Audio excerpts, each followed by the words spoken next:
Cool. Thanks for coming, George. This is the first episode that we're doing here. Brian and I are starting the podcast series, Lounging in Lancaster. Super excited about that. Yeah, and for the listeners, this is George from Aura Espresso Room, downtown Lancaster. Wanted to bring you in today to kind of talk about a little bit of coffee, a little bit of culture, just kind of what the downtown scene's like.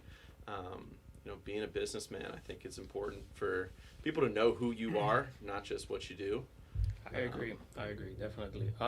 Before I begin, I want to thank you guys for having me. My first time here. I love your space. You showed me around earlier, and the things you guys do here are phenomenal. I want to say that. And I'm sure we're going to do a great job with the podcast as well. Thank you.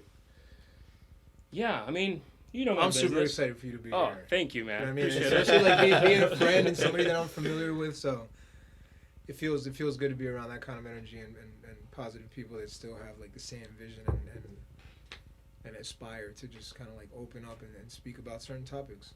Well, and that's what we really wanted to start here, was more of like the appreciation of kind of culture. And I kind of get that from the clothing side of things. But I mean, that translates into style, like the whole, like we kind of talk about that matrix with music, with food, with clothing. Like And it's something that continuously evolves as well. You know what I mean? So staying on top of those things, especially like, business, both of you, having the businesses that you have, that's constantly evolving as well. You know what I mean? The culture of coffee and how to evolve and just, accommodate to the public. The same thing with you as well. And, things are always changing with styles and different suits and cuts and patterns and whatnot. So it's very interesting to have to stay on top of those types of things. And sometimes with things that we cannot control, like what's happening now, with the pandemic and stuff, I can understand that all of our businesses have to evolve and change because of that, change the methods we do business and, so. Yeah. You gearing up for pumpkin season? Well, You got your man, spices oh my in- God, I just read this article today. I don't know that I've tried anything pumpkin from Aura. I'm kind of excited Yeah. about this. So I'm interested. First of all, you're missing out. It's like the best Yeah. that you've ever had. The reason is because we make it from scratch. We use real pumpkin, all the spices. Like it takes a whole process to make a latte. Wow. And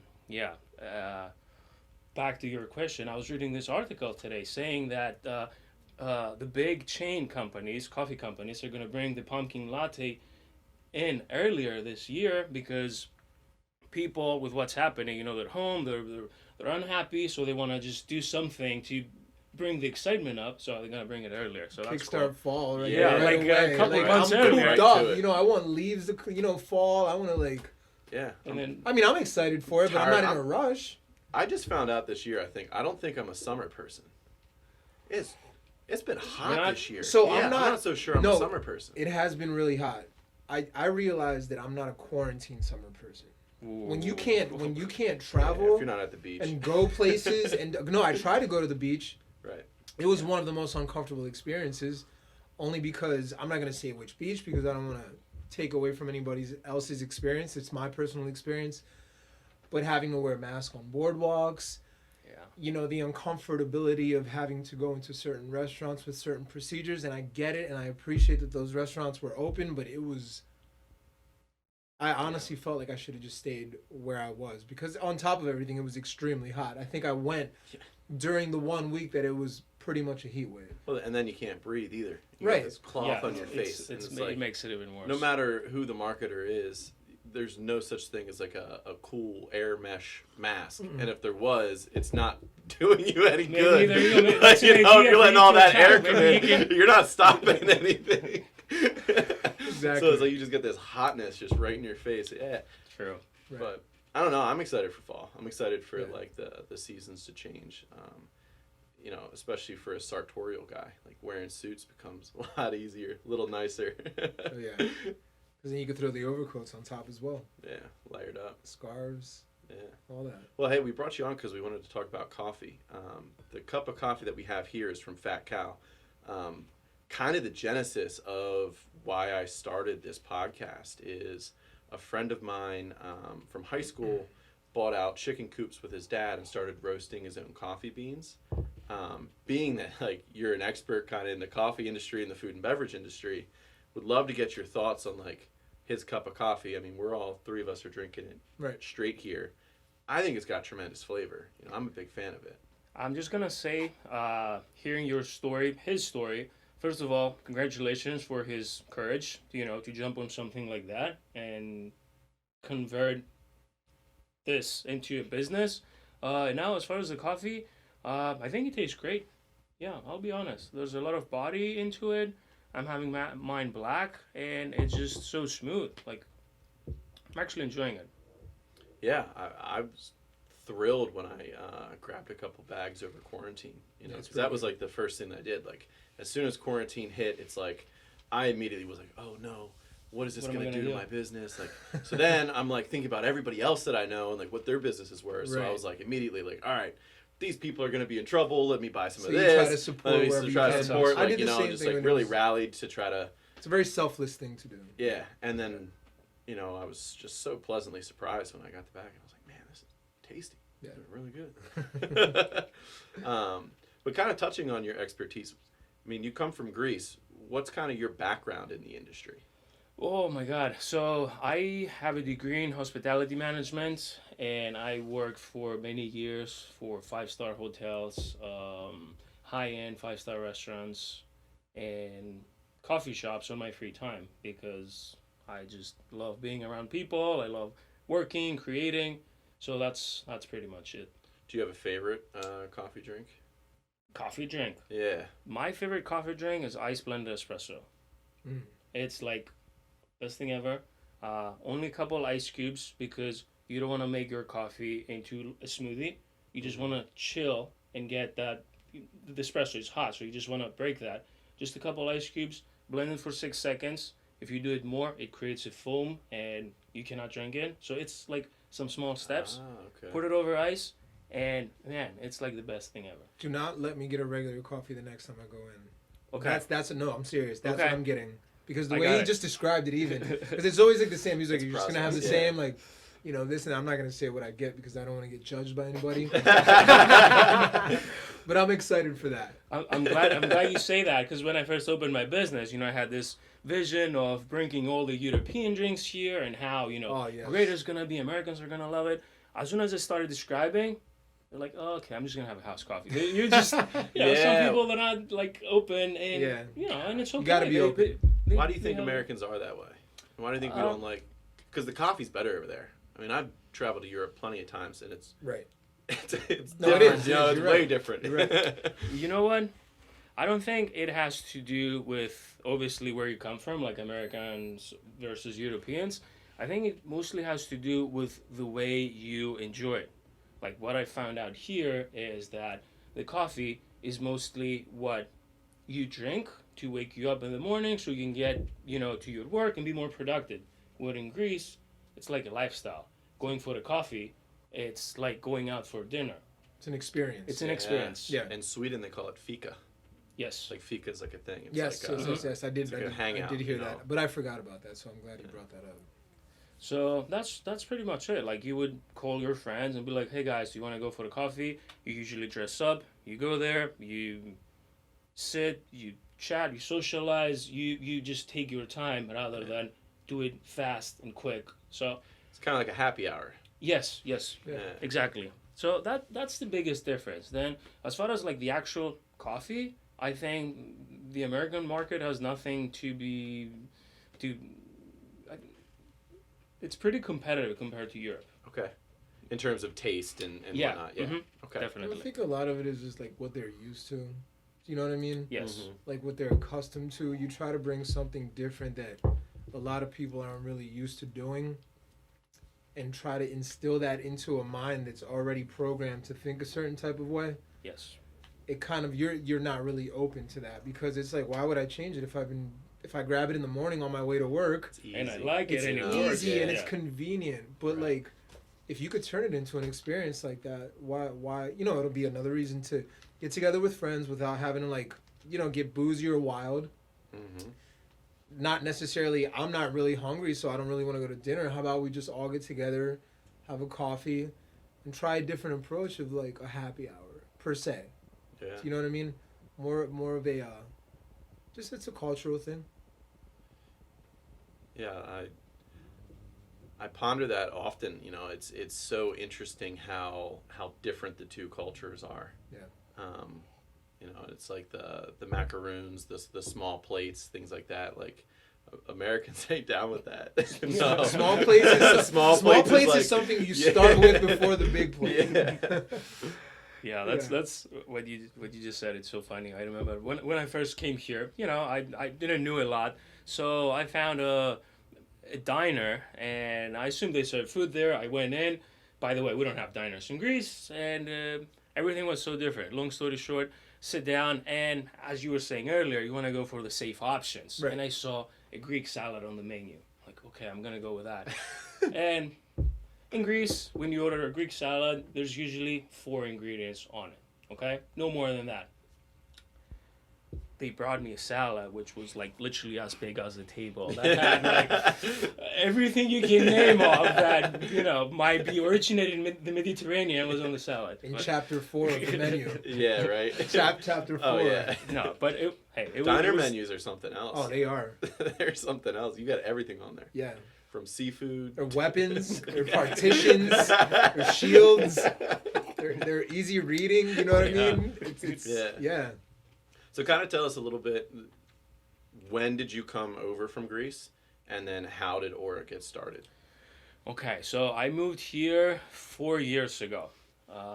Straight from Greece. I just wanted a better future for myself. I reached pretty much a high level in Greece, and I wanted to see what else is out there. Mm-hmm. And having the American citizenship obviously helped a lot.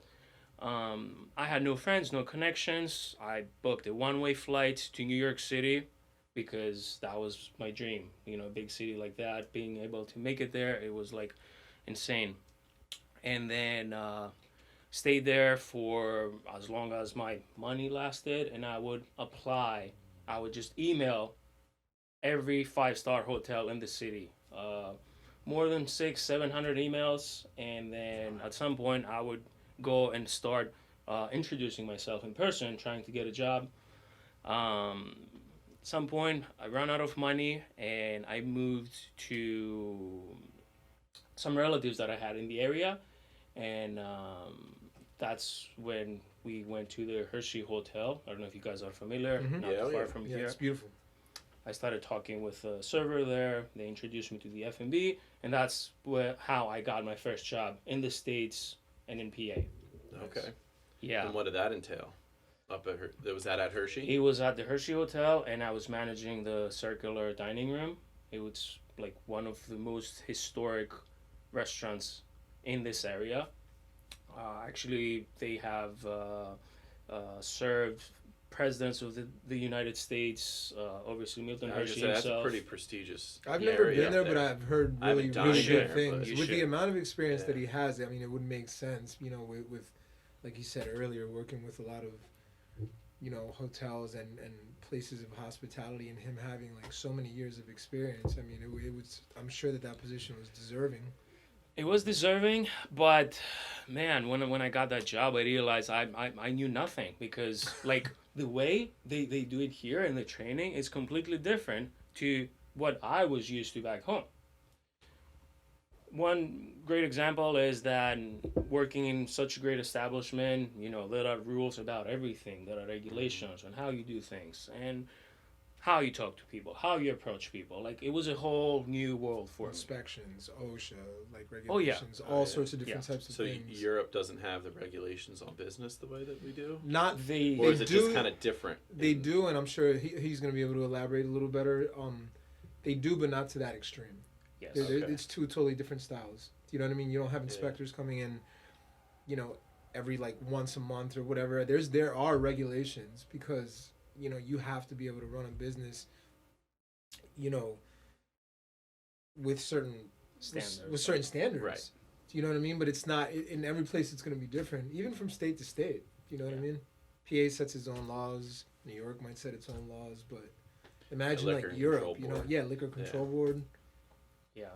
And yeah, and just one example, for example, in Europe, the age limit is 18. The drinking limit, Mhm. sorry, is at 18, and it's Mhm. not as strict. Like if someone who is younger accidentally has a drink, it's not a big deal. It's like, You know, okay, like yeah.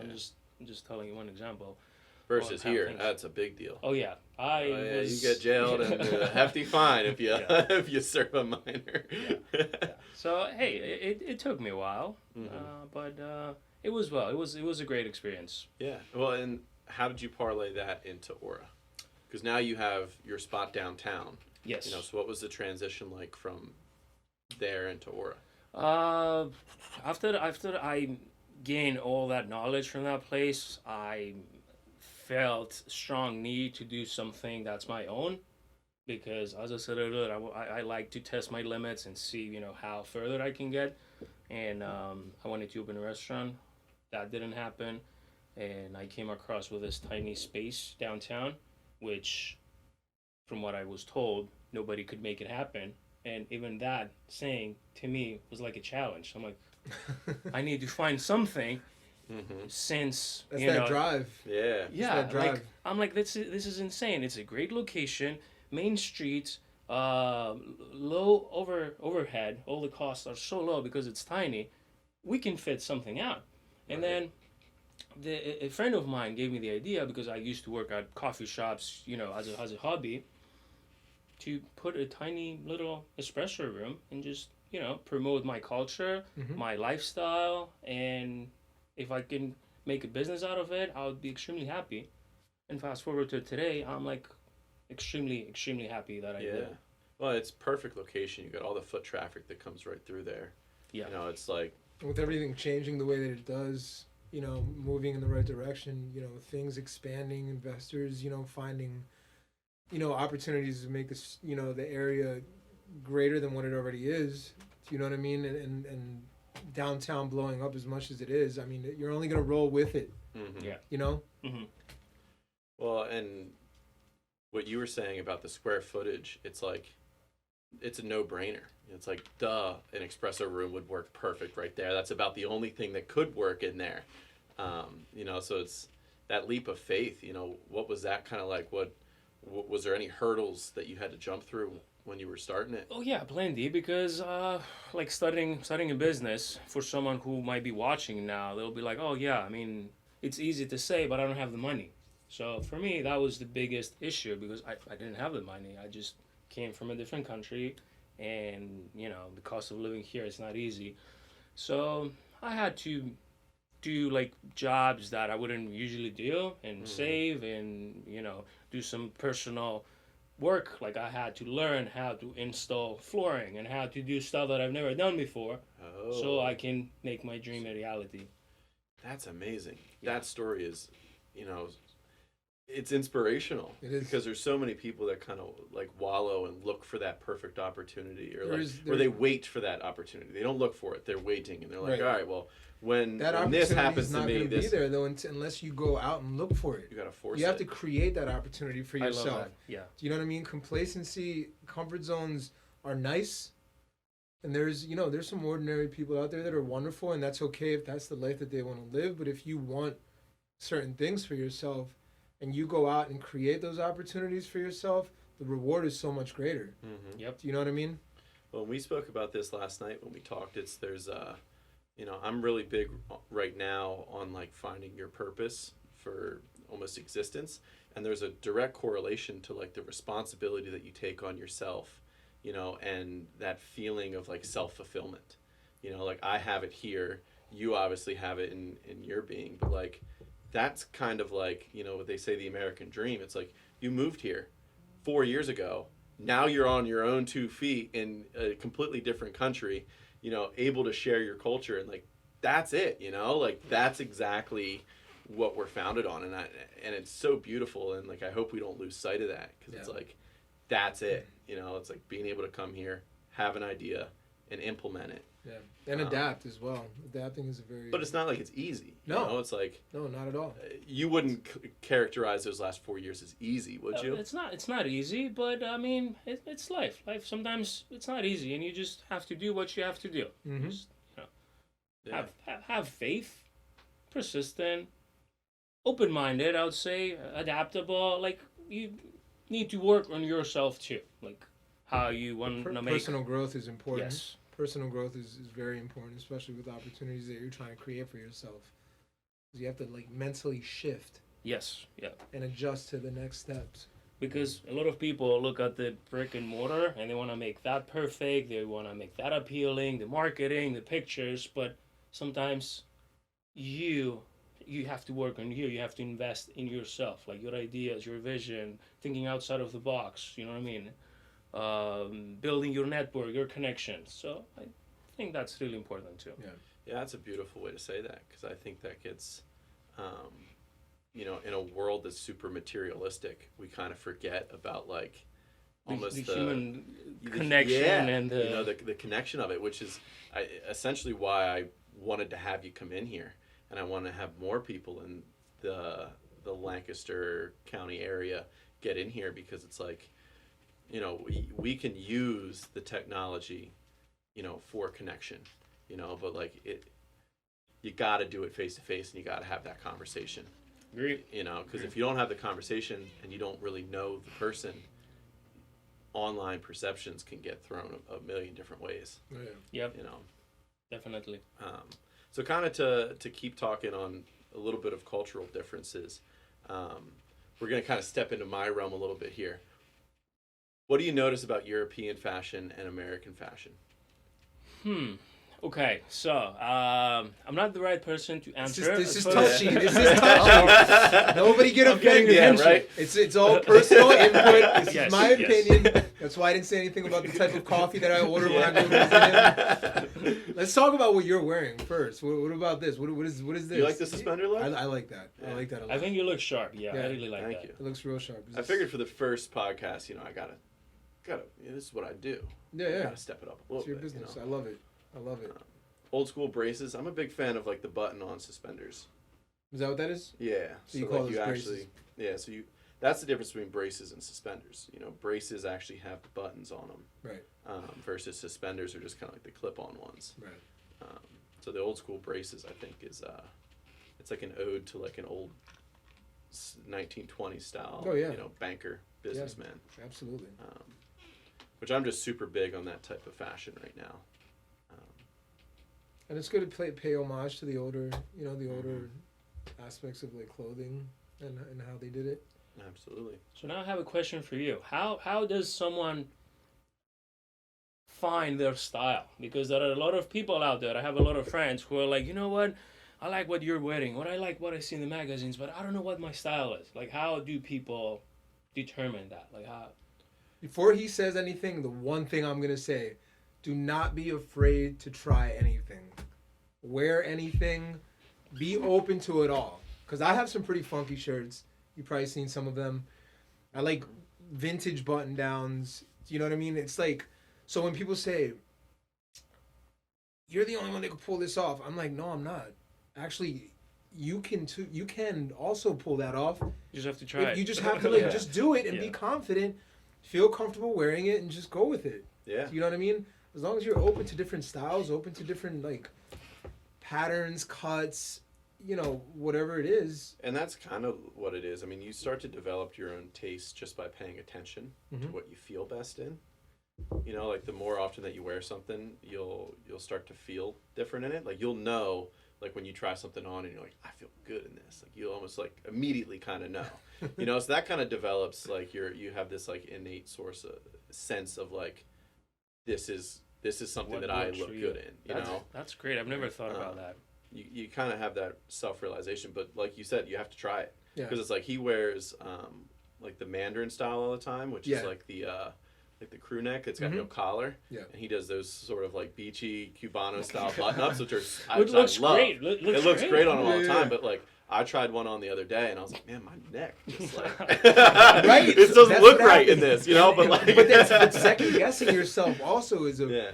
a big issue, because there's been times I put on shirts, and then at first I'm like, oh my god, this is so cool. Like I love it. I feel confident.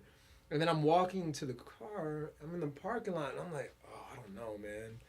I should go back in. But then I'll keep it on, And then just people close to me like, yo, I love your shirt. And I'm like, all right. Yeah, It was a good it does decision. look okay. It was a good decision. Need a little bit of extra just that little. reinforcement. All So right, now we know. Next time Brian buys a new shirt, first thing we say, man, it looks good. Yeah, right. Just to build, Force him in to- anyway. Or mess Get him in with me and anything, be like, yo, I don't like Oh, that man. shirt. Yeah. Because then I'd be like, damn, I know. I'm like, that's how I felt. It's good to know. Good to know. Oh man. Well, and no, that does happen a lot.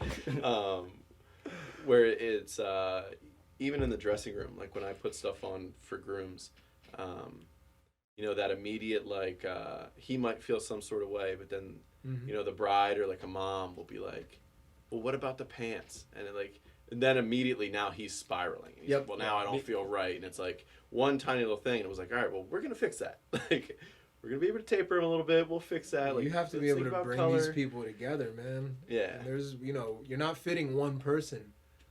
Because everybody else has to approve, and like you said, somebody can get in it. Because if somebody tells me, that, and I feel super confident in the suit or whatever, and then I have a family member saying, Something not right. I'm not a huge fan of the vest, and I'm like, damn, Yeah. like I loved it.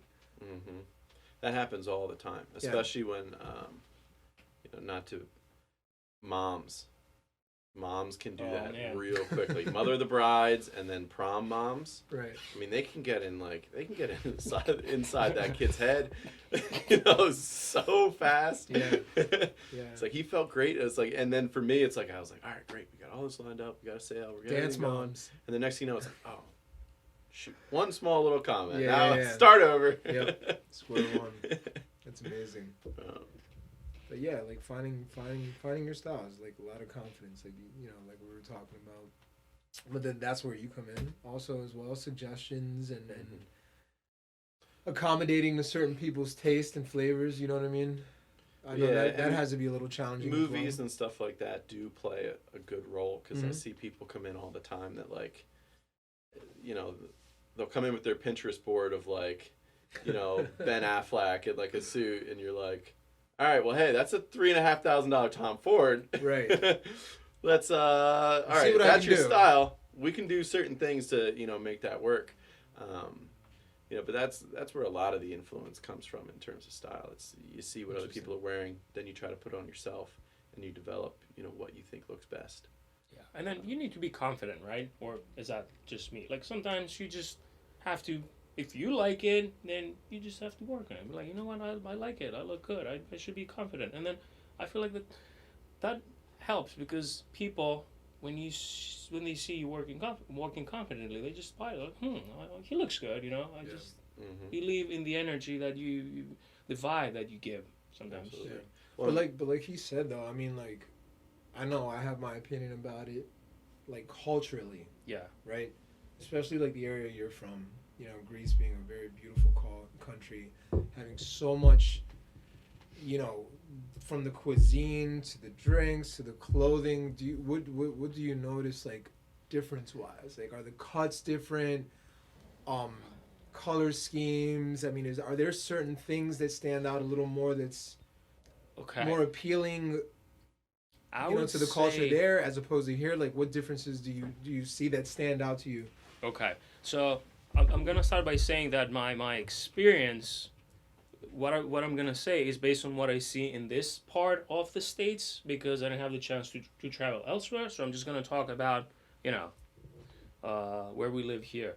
The biggest difference is the cut. Like I see suits being more airy. I don't want to say baggy, but more give more room. Yeah. Where I come from. If it's not like tight, if people cannot see your muscle, it's not good. It's like Right. that kind of feeling, which sometimes it's not always a good thing because not different body types and stuff. Not everybody should be wearing a really form-fitting.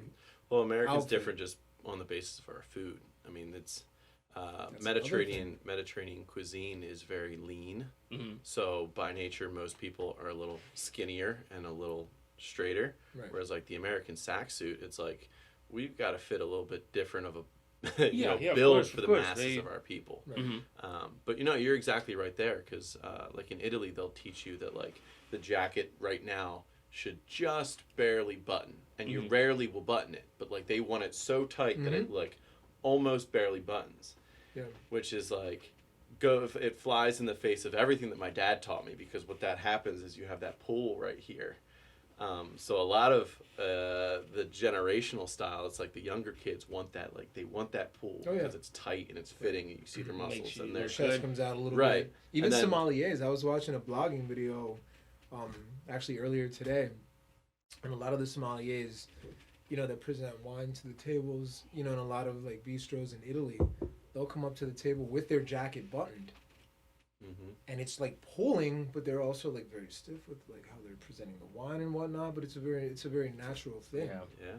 Yeah.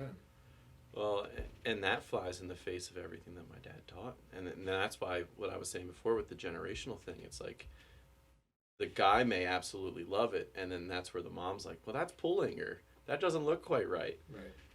And it's there's two different sides of style, so it's like. It's really, there's no right answer anymore. It's like, all right, well, if you like it tight, this is, the drawbacks of it being tight. You're going to have a little bit of shoulder issues. Right. If you like it loose, this is what you're going to have. You're going to have a little bit looser. You're going to have a little bit fuller of a body. It's not going to be quite as form-fitting. That's what I kind of love about the custom side, is that it's like really up to the person, where it's like, well, what do you want? And it's special, right? On a special occasion, you want to wear something special that you will hug your body the way you want, and it's just gonna be you. It's gonna have your personality. That's what those I like measurements about are yours. Right. Those measurements are for you. That's what makes the beauty of having a custom suit so special, because it's made exactly for you. And if you want it that way, to where it's pulling a little bit, then you just tell them. You know what I mean? If some people don't want it a certain way, then of course having that communication, and just it's all preference, right? It's all circumstantial.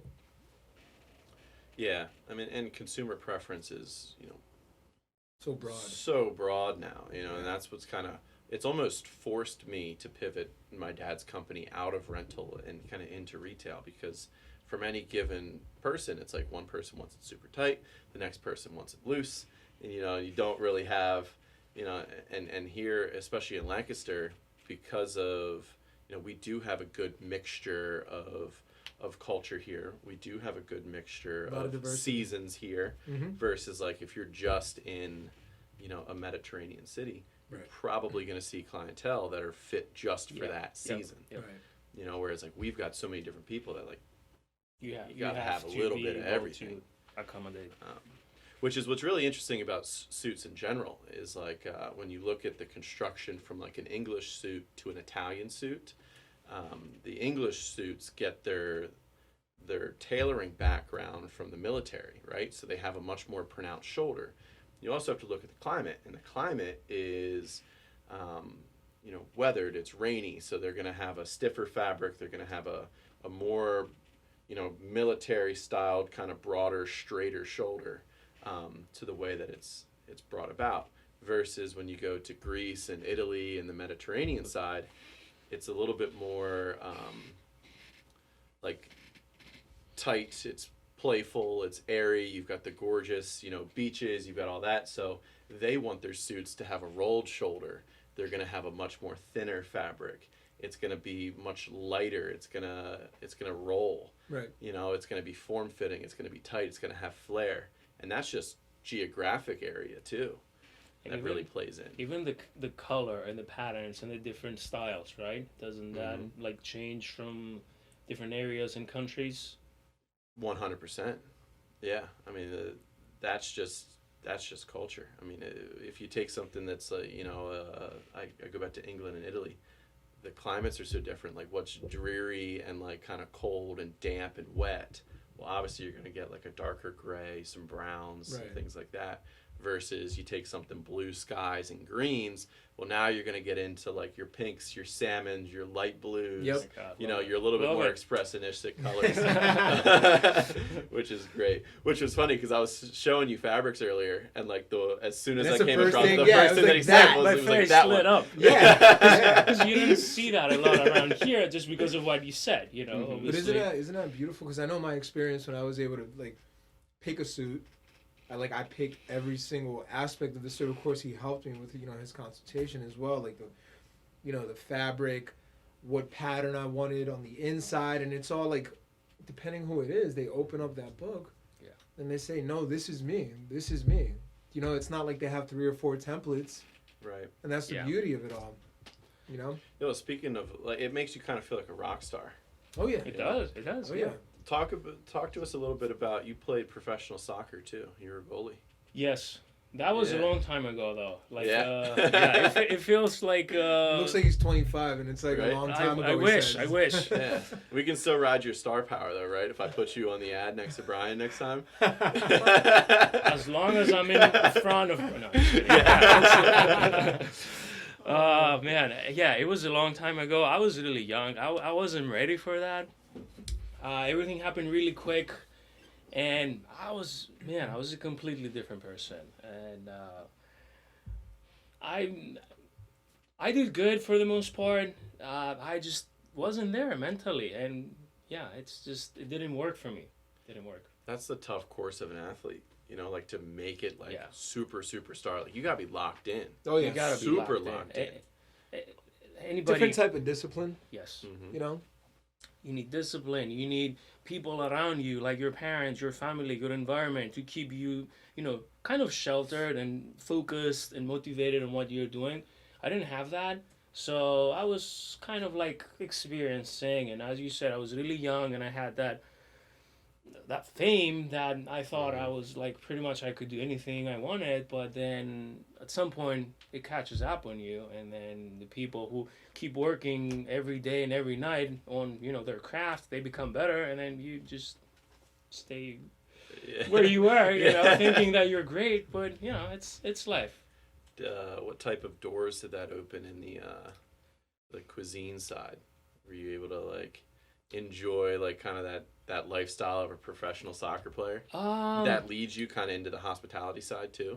Well, that's a great question. So when you're a soccer player, like one of my coaches said that, hey, when you're out of the field, you need to act like a soccer player.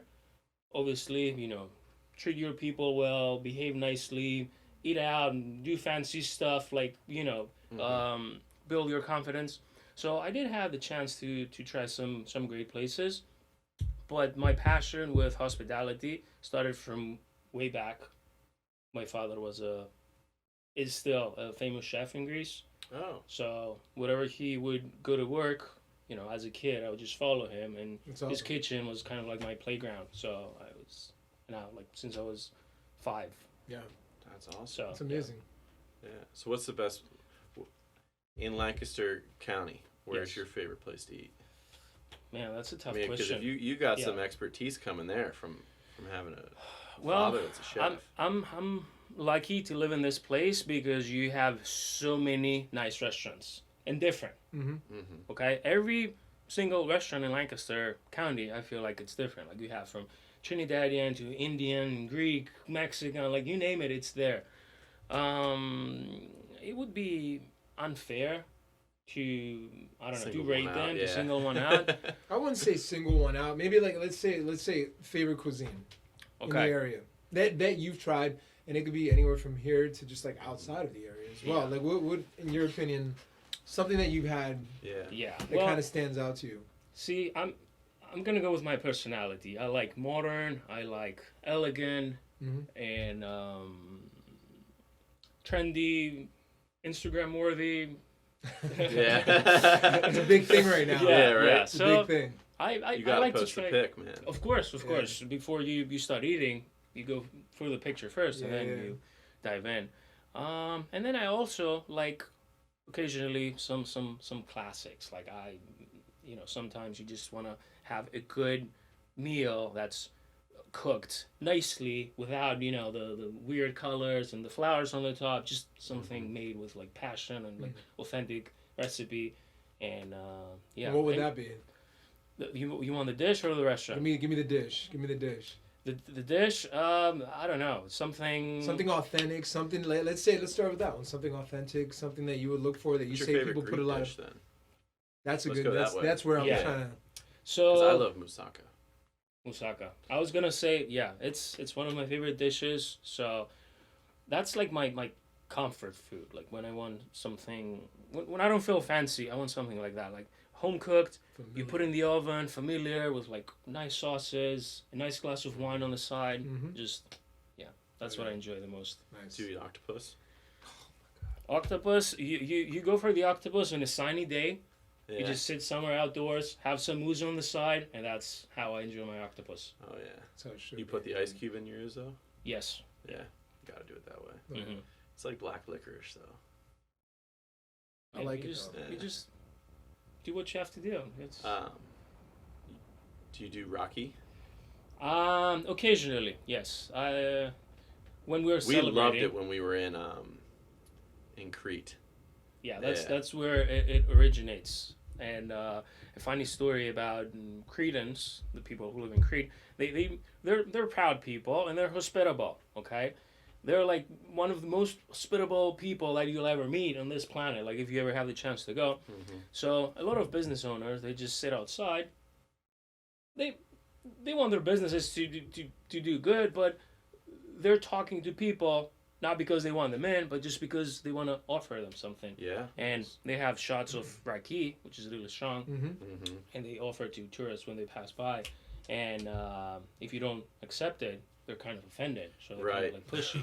No, yeah. So yeah, And it's fun because we were in Heraklion, and we were in this small little, kind of backyard restaurant, and it was a mom and pop shop. Literally, the young kids were running all around. She was cooking. He was the server. Right. And my Uncle Bob ends up with the nickname Rocky Bob because, he just kept bringing it out. And Yep. Bob was taking them, man. And then, like, we did a couple rounds on it. Yeah. Like, yeah, of course. He was trying I'd to be Rocky Rocky Bob. Bob. I'd be like, no, I can't say no. But yes. Yeah, man, it's Oh, fun. it was It's great. I loved it, and that's where it was like that was some of the best moussaka I had. And it was like, it was so perfect, and we made her come out and take a shot with us because we were like, there was nothing better than that meal, That's awesome. which was great. Yeah, Heraklion was really cool. I loved traveling through Greece. Mhm. We stayed in Eos in Athens. Ooh, And we that's- started in Athens, then went to Eos. That's a Did nice like the place. day trip to Santorini. Yeah, Eos was the party island though. Yeah. The young kids, yeah, then, out till 6 in the morning. And they do it every summer. In The those- seasons. in those Lazarus islands, and my buddies over there. Party Oh my gosh. starts at 12 a.m. and it goes all the way till 6. And then you go home, have a shower, Take and it then out. take a nap, and then at 8 a.m. you go back, To work. find a sunbed. Oh no, I mean, Some of them, they were going to work. yeah, Yeah, they were Okay. hustling. Just plow through that shift, man. I was like, oh my Get through the gosh. shift and we gotta Well, get back to this, yeah. man. It's easier for Greeks because I don't know if you guys know the shift is different. We work for 4 hours, then there's a siesta for 4, and then you go back to work. So from 2 to 5 or 6, everything shuts down. People go home, relax, sleep, eat, and then they go back to work for 4 more hours. So And I I mean- think that's a beautiful thing too. That I don't think Americans take time to do that. We're too fast. We're too fast, man. Sometimes in order for you to like really reset yourself, it's okay to kind of do something like that. Recharge a little bit, step back, detach a little bit, and then reattach. Fully charged. You know what I mean? Instead of just like wearing yourself into the ground, on the go constantly, first thing in the morning, and then by the time 5 o'clock does come around, you are spent. You don't really have time for like self-care. You don't really want to make time because it's like you're off of work now. You just want to make something to eat and just relax the rest of the night and then do it all over again. If you kind of break it up a little bit, yeah, I agree. Pace. I think it gives you a little peace of mind as well. Mm-hmm. Resetting is always super important, and that kind of like goes back to what we were talking about, like self-evaluation as well. Self-reflection. That kind of helps with that as well. Yeah. Well, I'd hope to have some of that culture get here too. Influence. Like that influence. Like, yeah, if we could influence a siesta, I'd be all in. Yeah. I'd be all in. You have the setup here, have the couch, you're ready. You're just Yeah. waiting for the trend to follow, There you right? go. And that's actually comfy. I've slept on that a couple times. Yeah. When the quarantines hit, we started making masks in here. Yeah, I I don't know remember if I that. had that conversation with you, George, but it was like the demand was through the roof at the beginning Oh, of wow. quarantines. That we had 1,000 orders stack up in about 24 hours. So me and a couple buddies from college, like, we're literally sleeping here making mass all through the night. Sleep right here on the couch. I and then saw the pop up and process. then, Oh, Crazy. Yeah. yeah. So it was like, You guys were using fabric. we bought some fabric, but then we had Okay. some leftover fabric from like different things of just being in clothing that we were like, all right, well, hey, we got cotton, we got this, let's sew it up. Shipping them out and everything. It was a great. pretty amazing process. It was a whole production line of it. Yeah, you which came is- in and helped out with some Yeah. cutting and whatnot. I mean, we really turned into like a whole factory here. It was Love like it. a production line. men's Yeah, and making women's the hats. best of you can from every situation. Yeah. Just, Yeah. Like, what else were we to do? It was like, we're gonna sit around. Order pizza and drink Might beer, as man. well. That's That's what it. quarantine does, Yeah. man. No, you found the fire and you to kind of rise above it all, man. So Yeah. That's awesome. tacos, Quarantine was nachos, and interesting. IPAs weren't really an option for you. No. You know? No. We were working So- the whole time. Yeah, it's amazing. Yeah, I don't feel like I really stopped ever. I think there was about 1 week or 2 weeks before I decided like, oh well, we'll make mass, Right. because the demand was there, and like for a while it was like nobody had them because like no one was expecting it. Right. And in the very beginning, in like February, they were like, don't wear a mask, don't do this. They were like, this is only for the Right. nurses. And then all of a sudden it was like, stupid. everybody has to wear a mask and you have to wear it now. Yeah. So we were like, oh, okay. Okay. Yeah, we'll pop in, we'll make them. So how do you sell them online or just? I did for a little bit. Because you're not doing them anymore. Not doing them anymore just Right. because we're too busy. I mean, you saw how many orders we Oh have my hanging. god! Oh my god! Yeah. We're too busy now to sit down and really do them by request. But we had photos of fabric online, and then people would say, hey, we want 2 larges of the number 2. We want 3 smalls of the number 3. Right. And then, we'll either pick them up in person or we'll pay a Ship fee to 'em. have them Gotcha. shipped. Nice. Which kind of worked. But I mean, that was just, I don't think I'll ever forget that. I just had 2 buddies of mine pop in from Penn State. The very first day that Governor Wolf decides to make the mask mandate was like the first day that they get into town. Poor guys. And my friend Kevin. Oh, listen to this. This was Yeah. such a crazy And story. my friend Kevin, and he's Coincidence too. I mean, it's just like a blessing in disguise as well. he's a quirky kid. So he runs up to the top of the hill because I told him, I was like, hey, we're running out of elastic. Go see if you can get headband material. So go to Giant, see if they've got anything there, because Joanne Fabrics was sold out. Right. The other fabric store was out of it. And he comes out of Giant Food, and there's a news crew, WJL, is doing a story on what it's like shopping with a mask on. Mm-hmm. So, of course, Kevin walks out. He's got his, the mask that we made here. He's got one white glove on, like one hand that's bare. I don't know why. Like he's got one of my tuxedo gloves on, like the Michael Jackson gloves. He's still got one of the Michael Jackson gloves on. He's doing an interview with the news, and they're like, "Oh, so what were you shopping for?" He's like, "Yeah, we're making masks. My buddy owns a tailoring shop." And the guy immediately pauses the interview and was like, "You're making face masks. Like, can we? That's another story. Like, can we come interview you?" And he was like, yeah. So he walks in and he goes, all right, well, I don't have headband material, but I brought a news crew. No way. And we were like, Yeah. That's okay, insane, this is man. kind of Yeah. cool. So, When I now heard we're on this, the I couldn't news. believe it, yeah. Next thing you know, the 6 o'clock news happens. We don't have any masks made. We are making for like a couple friends. We're like Yeah. already behind by 60 orders. Next thing you know, the 6 o'clock news runs our story, and the phone blows up for about a week and Oh a my half. god. Yeah. We're 1,000 orders in the hole. We didn't have the fabric. We didn't have anything ready. We were just like, okay. So now I'm calling in favors. Stacy, Jeff, my brother, my sister. Yeah. Getting everybody in here, all that I can.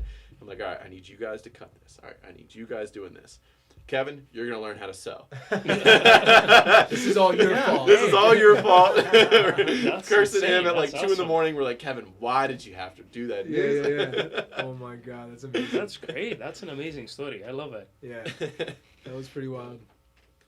Yeah, Lancaster got crazy over quarantine. But now shifting, I mean, like, what is it doing individually to your businesses? I mean, I know from knowing you personally and seeing the experiences that you've kind of gone through and the challenges that you face on a day-to-day basis with the business, it'd be nice to talk a little bit and kind of like give a little bit of input, especially like other business owners as well, facing the challenges that you're facing right now, especially with COVID. I mean, it's such a challenging situation for everyone, as an individual and as a business owner.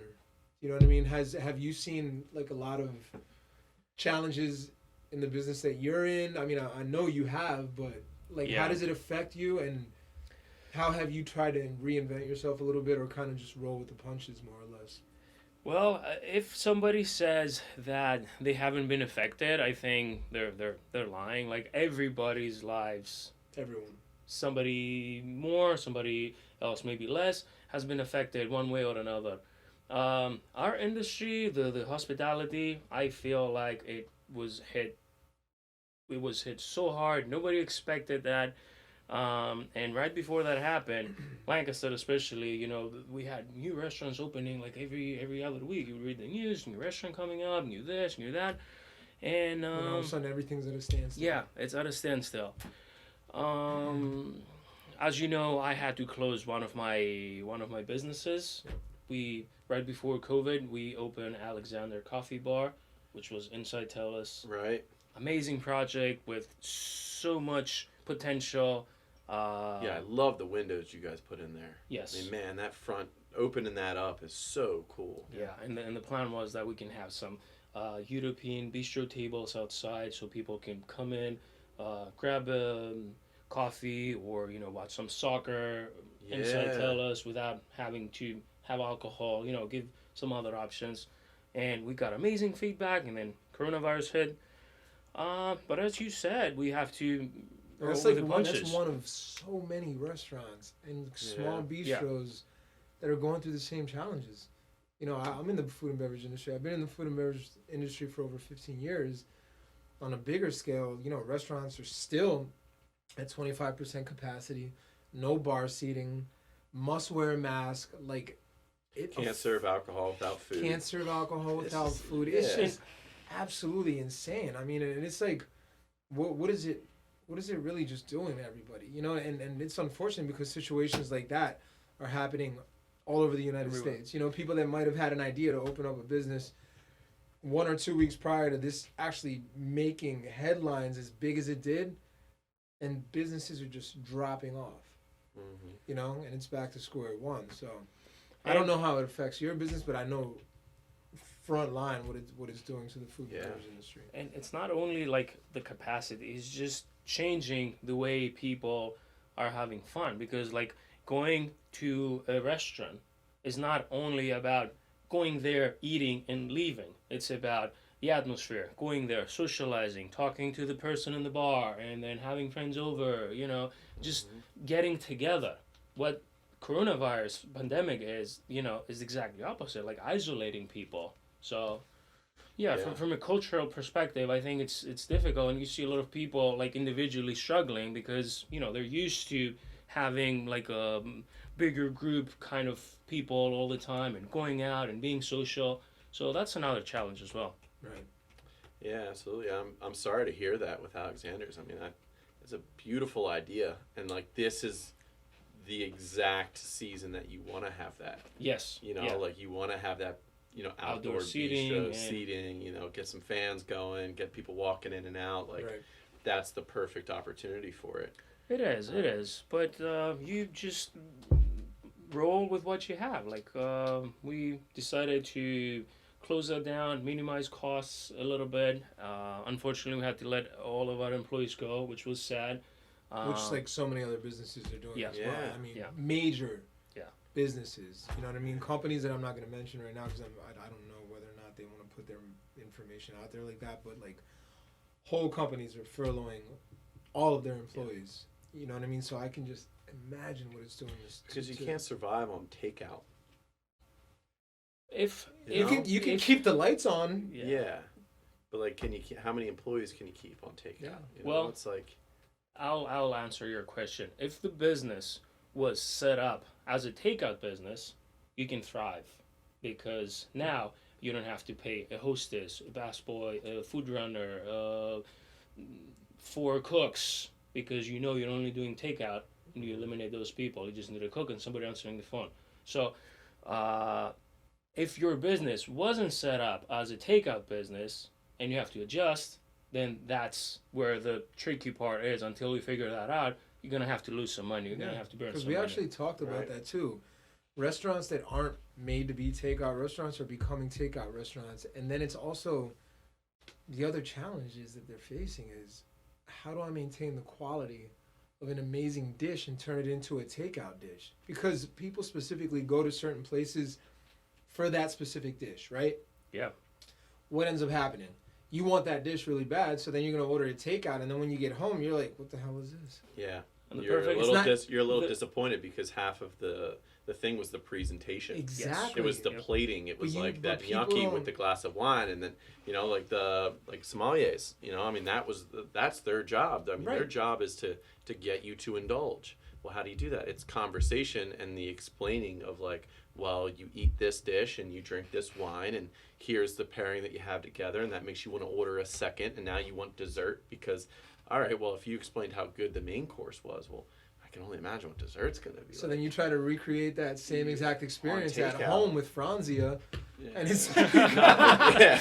and it's like, nah, this is not the same. Nah, this gnocchi's like cold. You know what I mean? Like, Yeah. And I've seen some pizza places that will they'll give you like a little instruction. So they'll be like, hey, like this is cooked 90%, and like here's your finishing. So like put this in your oven at this degree, and like here's your finishing, which is better, but like it's still not like the same as the atmosphere, the setting, the scene, and the environment that comes with. That's why you pay sometimes $45 for a plate. Yep. I agree with everything you said. But like that doesn't mean though that businesses cannot adapt. Like sometimes you just have to make changes. Everything you just said is a valid concern, but as a business owner, your job is to solve problems. The more problems you solve, the more successful you're gonna be. And you mentioned like 5, 6, or 7 things that are not working. Okay, just our job is to find a solution. How are we gonna make the food look good by the time it gets there? I don't know, maybe use different ingredient, or maybe reduce the prices, or maybe, cut down half of our space and sublease it to somebody else. Change the takeout box. Yeah, make the takeout box. Make the box a little nicer. It's something like that. Seriously, there's endless possibilities. I'm not saying it's easy. I'm not saying there's a pattern there that everybody should follow. But I'm a firm believer that if you think outside of the box, there are always opportunities, and like you can always see light at the end of the tunnel when everybody sees darkness. That's like pretty much what I believe, and I'm saying it now in a period where I lost one business, but I'm still optimistic. Yeah. Cheers to that. I mean, that's perfect. I mean, that's absolutely perfect. Well, hey, thanks for coming in. I think that's probably the perfect thing to end on. It's just like the positivity of like, we're gonna get through this and problem solve. Absolutely. Finding resolutions, adapting to things, and coming out of it stronger. Emotionally, physically, spiritually, in a business aspect as well. So, absolutely, I agree. Yeah. Well, thank you. Thank you so much for having me. Of course. Is it time for us to go and tell her a suit now? Yeah, I'll get you fitted. Okay, let's do it. but first.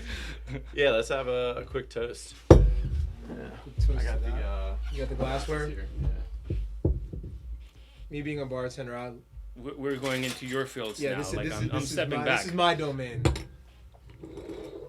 You want to grab no fancy tricks, but I'll just pour. No, grab the David E. The David E? Yeah, get the hidden stills. Is this what do you have in here? Pappy Van Winkle? No, that's I think that's just Woodford. I'll just say just Woodford. Woodford is amazing. Yeah, not do you want just this one? Woodford.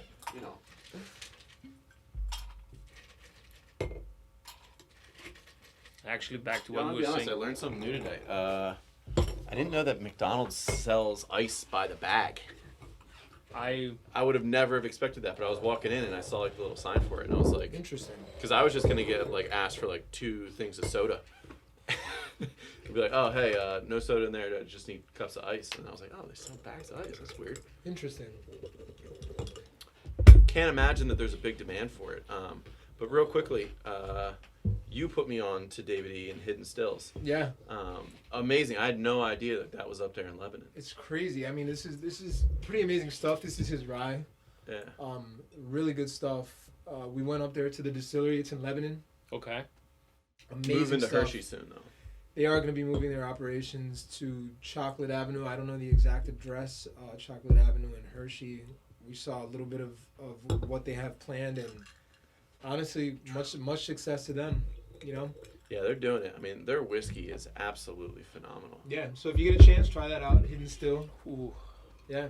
So So cheers, good. guys. Cheers. Thank you. Thanks Cool. again for having me. Of I course. hope all the best to you, your business, and Brian. Same to you, my man. Yeah. I know you're gonna do great. You're a talented individual. Everything you do is successful. Yes, so thank you. good luck to you. Appreciate too. it. Best of luck to you as well. Cheers, guys.